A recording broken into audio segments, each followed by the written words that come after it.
আসসালামু আলাইকুম। তো আপনাদেরকে আজকে আমি কিছু ভিডিও দেখাবো, সেটা হচ্ছে গণভোট নিয়ে মানুষের মধ্যে কি পরিমাণ ধোঁয়াশা তৈরি হয়েছে। কিছু কিছু মহল গণভোটের বিরুদ্ধে মিথ্যা প্রোপাগান্ডা রটিয়ে মানুষের মধ্যে বিভ্রান্তি সৃষ্টি করছে, এবং কিছু কিছু মানুষ তো জানেই না যে গণভোট কী জিনিস বা গণভোট কিসের জন্য হচ্ছে। তো এইটা সরকারিভাবে আসলে মানুষকে সচেতন করার প্রয়োজন ছিল, বা বিভিন্ন রাজনৈতিক দলের সচেতন করার প্রয়োজন ছিল, কিন্তু সেই জিনিসটা করা হচ্ছে না। এখন আমি আপনাদেরকে এক এক করে কয়েকটা গণভোটের জরিপের ভিডিও দেখাবো, যে মানুষ গণভোট নিয়ে কী ভাবছে, বা মানুষের মধ্যে তাদের গণভোট নিয়ে কী কী ধরনের চিন্তা চেতনা কাজ করছে। জাস্ট এই বিষয়গুলোই আপনাদের সামনে তুলে ধরবো। তো আপনারা ভিডিওগুলো দেখতে থাকুন। আসসালামু আলাইকুম ভাই, আপনার একটা প্রশ্ন করি। ওয়ালাইকুম আসসালাম। সেটা হচ্ছে যে আপনি জানেন যে আগামী 12ই ফেব্রুয়ারি আমাদের জাতীয় সংসদ নির্বাচন হবে। সংসদ নির্বাচনে আপনি যে কাউকে ভোট দিতে পারেন, সেটা আপনার ব্যক্তিগত ব্যাপার, এটা আমি জিজ্ঞাসা করব না। তবে ওই দিন আরেকটা ভোট আছে, গণভোট।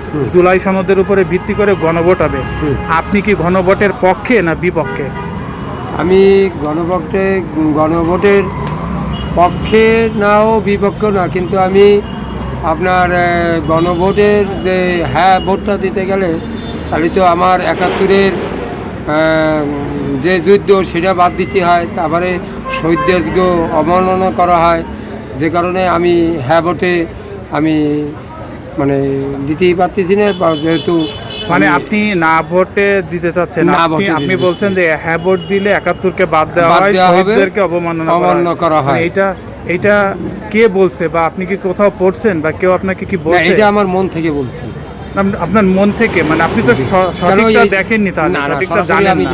তাহলে যদি ধরেন এই যে অভিযোগটা দিলেন, যদি ধরেন গণভোটের লিস্টে এই অভিযোগটা না থাকে যে 71-কে বাদ দেওয়া না বা শহীদদের অবমাননা, গণভোট মানে হচ্ছে একটা নতুন আইন, একটা নতুন সংবিধানের অনুকে দেশটা চলবে।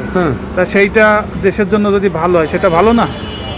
সেটার আরও ভালো হয় যদি গণভোটটা যদি সবাই মিলে আমরা ভোট দিই, তাহলে ভালো হয়, বা না ভোট দিলে খারাপ হয়। যদি আমরা দিই ভোট, তাহলে জুলাইয়ের সবাই সমর্থন পায়। আর আপনি জানেন যে 12ই ফেব্রুয়ারি বাংলাদেশে ত্রয়োদশ নির্বাচন হবে। তো ওইখানে জাতীয় নির্বাচনের পাশাপাশি আরেকটা নির্বাচনের ব্যবস্থা করা হয়েছে, গণভোট। এই গণভোট জুলাই সনদের উপরে ভিত্তি করে। আপনি কি গণভোটের পক্ষে না বিপক্ষে? এইটা নিয়ে আসলে আমি অত চিন্তা করিনি, বা এটা নিয়ে আমি অত বুঝি নাই, ডিপলি যাই নাই। তবে এটা মানে গণভোটটা কি বা কিসের ভিত্তিতে হবে, এটা এখনো পর্যন্ত জানেন না? এটা অবশ্যই একটা সংশয় আছে, কারণ সরকারও ক্লিয়ার করে নাই যে কোন কোন বিষয়ের উপরে গণভোট হবে। অনেক মানুষই এই একই কথা বলছে। কি জন্য না কি জন্য, হাটা মানে কি, নাটা মানে কি? রাইট। হাটা কি শেখ হাসিনা ফিরে আসার জন্য, আর নাটা কি শেখ হাসিনা ফিরে না আসার জন্য না? এইটা না কোনটা, এটা তো ক্লিয়ার না। এটা ক্লিয়ার না। আচ্ছা, ঠিক আছে, ধন্যবাদ আপনাকে। আসসালামু আলাইকুম ভাইজান, আপনি জানেন যে আগামী 12ই ফেব্রুয়ারি জাতীয় নির্বাচন হবে।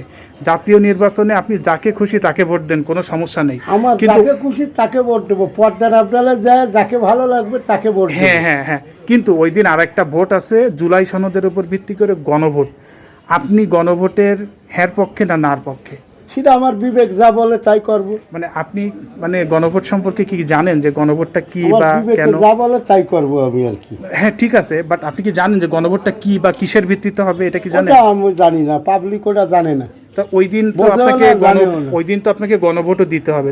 তাহলে আপনি কাকে কিসে ভোট দিবেন? হ্যাঁতে দিবেন না নাতে দিবেন? ওটা কাগজে ব্যালট পেপার দেখে আমি ভিতরে যারে ভালো লাগবে তারে দেবো। ওখানে তো কোনো ব্যক্তি থাকবে না, ওইখানে জাস্ট হ্যাঁ আর না থাকবে। ওই ভিতরে যাবো, দেখবো, তারপরে বিবেক যারে কয় তারে দেবো। আচ্ছা, ঠিক আছে, ধন্যবাদ। গণভোট নিয়ে মানুষের মধ্যে এখনো একটা সংশয় কাজ করছে, দ্বিধাদ্বন্দ্বে ভুগছে তারা, যে তারা হ্যাঁ ভোট দিবে কি না ভোট দিবে। তাদেরকে সঠিক তথ্য দেওয়া হচ্ছে না, জানানো হচ্ছে না, তাদেরকে ভুল তথ্য আর ভুল সংবাদ দিয়ে বিভ্রান্ত করা হচ্ছে। তো আসুন আমরা সবাই গণভোটের পক্ষে থাকি এবং গণভোট দিই। ধন্যবাদ।